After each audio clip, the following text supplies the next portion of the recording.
Et bonsoir à tous.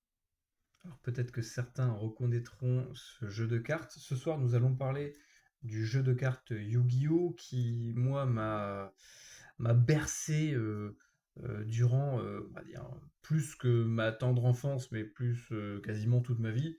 Puisque comme là, bah, pour l'occasion, je suis allé rechercher mon carton. Alors là, il n'y a pas grand-chose, hein. Tout le reste s'est étalé sur la table. Mais j'en ai, je pense, plusieurs milliers.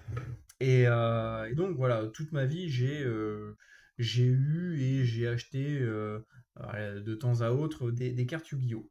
Parce que c'est vraiment un univers qui m'a toujours plu par l'esthétique, ouais, par l'univers. Voilà. Puisque dès qu'on regarde les premières saisons, que ce soit du manga ou de l'animé, on est vraiment dans un univers égyptien. Et ça, moi, j'adore. Je suis vraiment, je suis un taré d'Égypte. Et donc, bah voilà, depuis tout petit, j'ai accroché là-dessus et je comprenais pas trop pourquoi. Et c'est là qu'en fait, on comprend qu'il y a des trucs qui viennent insidieusement dans nos vies. On comprend pas trop pourquoi sur le moment. Et puis, bah, c'est au fur et à mesure des années qu'en fait, on comprend pourquoi est-ce que c'était là.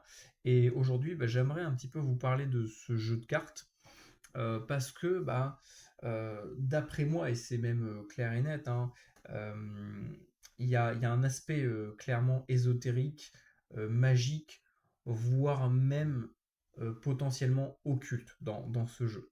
Et c'est que récemment que je m'en suis rendu compte, quand j'ai commencé à vraiment me pencher sur l'ésotérisme, sur tout ça, que en fait j'ai tilté, je me suis dit, mais Yu-Gi-Oh! C'est blindé de symboles, et il y a vraiment ouais, tout un côté magique, voire même occulte.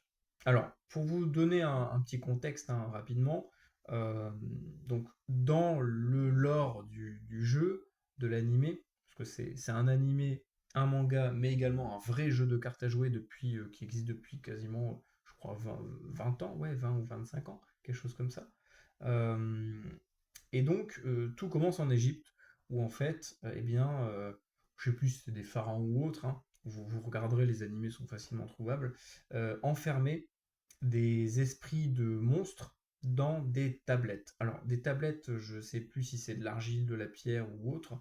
En tout cas, ça, c'est quelque chose qui existe vraiment dans tout ce qui va toucher à la magie. On va pouvoir enfermer des entités euh, dans des objets physiques, notamment des tablettes. Euh, Ça fait des dizaines de milliers d'années qu'on fait ça. Et en fait, dans le lore, à un moment donné, bah voilà, ça s'est modernisé. En fait, il y a quelqu'un qui a redécouvert ce jeu et qui l'a transformé sous forme de jeu de cartes à jouer, qu'on retrouve dans l'anime et qu'on retrouve aussi en vrai. On peut vraiment acheter, qu'on peut vraiment jouer. Donc en fait, on comprend déjà, en fait, l'anime nous explique que de base, c'était des gens qui faisaient ces pratiques occultes pour se combattre entre eux, parce que c'était ça, hein, c'est des duels de monstres. Hein.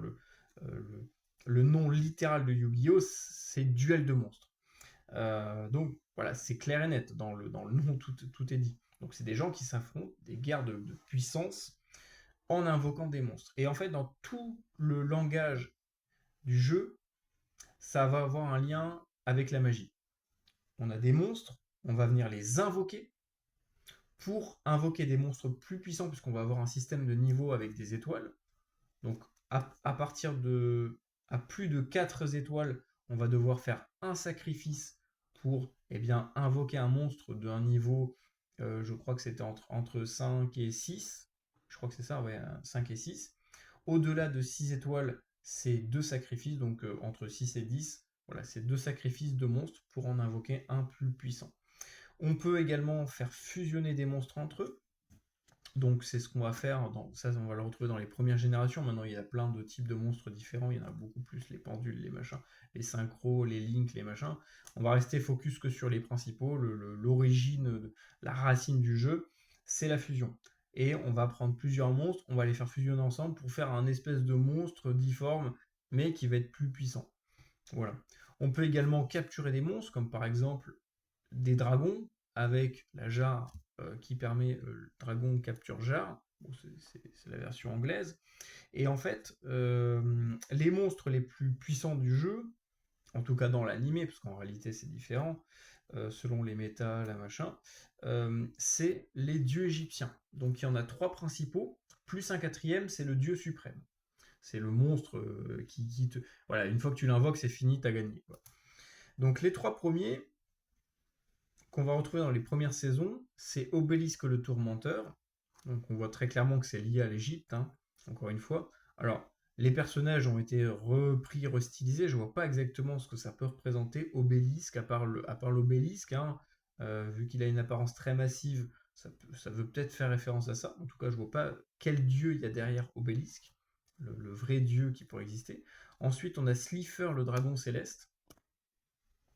Donc la dragon rouge, hein, ça peut pas être plus clair. Ça peut, je pense, faire référence à la Bible.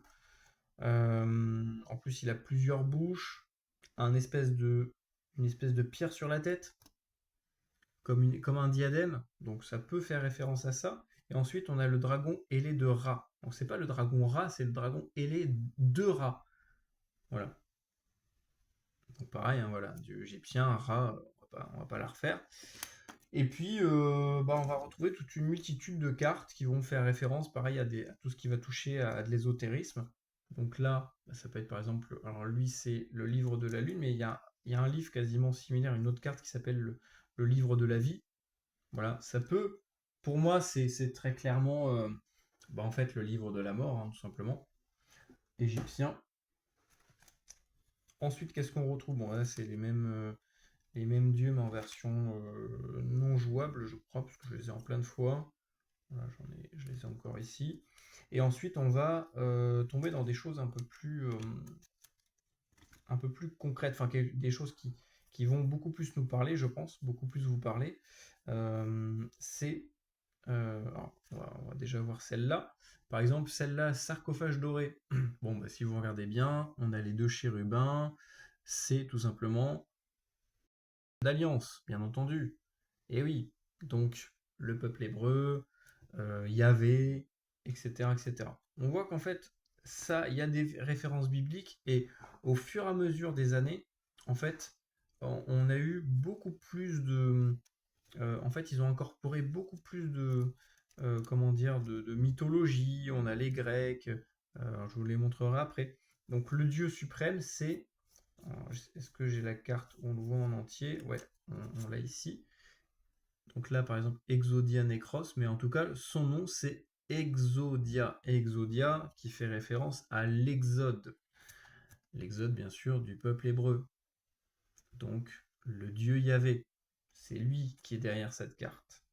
L'incarné légendaire Exodia. Il est stylisé en style égyptien.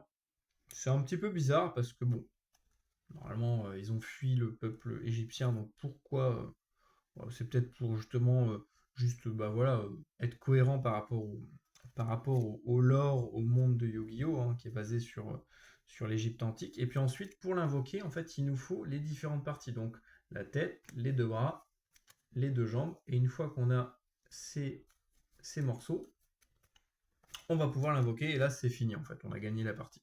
Voilà, c'est comme ça que ça se passe dans l'animé. Bon, dans le vrai, dans les vrais jeux, c'est un peu plus compliqué, mais voilà un petit peu.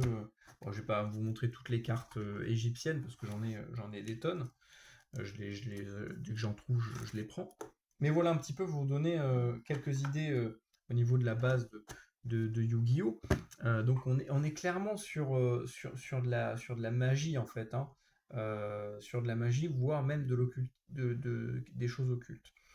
Surtout que le créateur de Yu-Gi-Oh! Était clairement inspiré, était clairement influencé euh, par on va dire, des courants occultes. Voilà, je pense qu'il a suivi certaines doctrines. On va le voir juste après, on va faire d'autres vidéos sur Yu-Gi-Oh! Parce qu'à mon avis, il y a beaucoup de choses à dire. Ben voilà, donc c'était la première partie concernant Yu-Gi-Oh! N'hésitez pas à poser vos questions, vos suggestions. Si vous voulez soutenir, il y a le lien du Tipeee en description. Puis on se retrouve pour les autres vidéos.